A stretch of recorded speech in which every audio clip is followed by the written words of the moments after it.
as she passed by behind him. Talking as she went, not to him at all, but to Patrick's dad, about not forgetting to get the car serviced. Then she was out of the door and gone.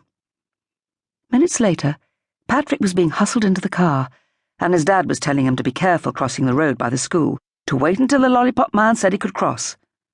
This is what he said every morning. Patrick was dropped off by the bridge as usual, and found himself alone at last and walking along the canal. Suddenly it didn't matter any more about Jimmy Rington, or the goal he'd let in, or saying whatever, or Mrs. Brightwell's volcanic temper tantrums. He breathed in the sweet and sour smell of the brown sauce factory. It was strange. He loved the smell, but hated the taste of the actual sauce. Shading his eyes against the sun, he looked up at the chimney to see if his kestrel was there. He wasn't, but Patrick didn't mind, because there were some ducks cruising past him, and another nearby with his bottom in the air, and that always made him smile. A moorhen scurried across the towpath in front of him and disappeared into the long grass. He hitched up his school bag and felt suddenly all bright and breezy, until he saw the swan some distance ahead of him, standing there in the towpath, looking at him, waiting for him. That worried him, because Patrick knew this swan, knew him all too well. They had met once before. It looked like the same one who'd blocked his path on the way to school only a couple of weeks ago. He'd come running at Patrick, wings outstretched, neck lowered to attack, and hissing like 100 snakes.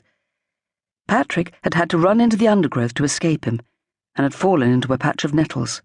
So Patrick did not like this swan, not one bit. Yet somehow he was going to have to get past him. It was the only way to get to school, and he had to get to school. The question was, how to do it. Patrick stood there, eyeing the swan, just hoping that sooner rather than later the swan would decide it was time to go back into the water. But the swan stayed steadfastly where he was, glaring darkly at him, his great black feet planted firmly on the towpath. He was showing no signs of moving anywhere. Patrick was still wondering what to do, when out of the corner of his eye he saw something floating out in the middle of the canal. It was bright green and looked plastic, a sack of some kind. He probably wouldn't have paid it any more attention. A sack's not that interesting after all, if he hadn't heard the squeaking. It sounded as if it was coming from the sack itself, and that didn't make sense. Patrick thought at first it might have been the pipings of ducklings or moorhen chicks. He'd heard them often enough in the canal.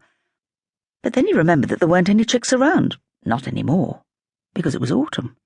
The whole place was carpeted with yellow leaves, gold leaves, red leaves. They were all around his feet. Spring and summer were over. No, it really had to be the sack itself that was squeaking. It was still early in the morning, and Patrick's brain must have been working very slowly, because several moments passed before he realized that there was something alive inside the sack. And even then, it wasn't only the squeaking that convinced him. The sack, he noticed, wasn't just drifting gently along like everything else, the leaves, the sticks, all the other flotsam in the canal. It was turning of its own accord, as if it was being propelled from the inside. There was definitely something inside it, and whatever it was seemed to be struggling against the side of the plastic sack, kicking at it, trying to escape from it, and squeaking and squealing in terror.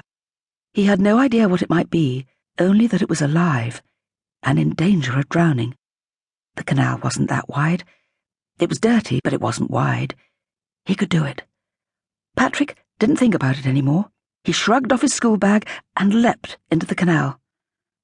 He knew he was a good enough swimmer, so he wasn't worried about drowning, only about getting cold and wet. He didn't want the canal water in his mouth either, so he kept it tight shut. Just a few quick strokes out into the canal, and he'd grabbed the sack, turned, and was swimming back again. Suddenly, the bank seemed a long way away, but he got there. Climbing out was the most difficult part, because his clothes were heavy and clinging, and the sack was slippery in his hands, difficult to hold on to. He felt suddenly very weak, felt the cold of the water chilling him to the bone. But with one huge effort, he heaved himself up, enough to hook one leg up onto the bank, and then he was out. Standing there, dripping from everywhere, he